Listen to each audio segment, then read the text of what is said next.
কাছে আনেন। ঢেঁড়স খাচ্ছি, ঢেঁড়স, ড্রাই করা ঢেঁড়স। এটা হচ্ছে ঢেঁড়সের চিপস। আপনাদের কাছে মনে হচ্ছে এটা নকল, কপি কোনো কিছু না, অরিজিনাল।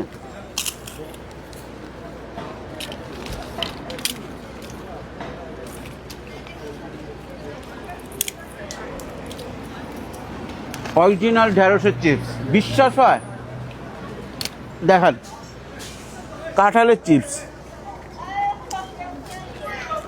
ড্রাই করা স্ট্রবেরি, আরও আইটেম আছে। দেখেন, কাছে নিয়ে আসেন। অনেক ভিড় এখানে। تركي ما عجبنيش تركي نطر هلبة কিউ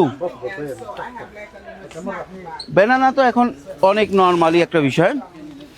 সবচেয়ে অবাক লাগছে আমার এই জিনিসটা, বরবটি।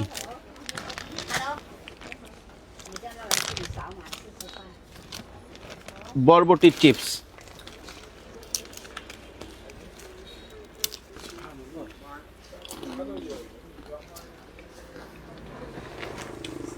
শসা, গাজর, বিটরুট, মানে দুনিয়ার এমন কিছু নাই, ওরা সব চিপস বানায় রেখে দিছে।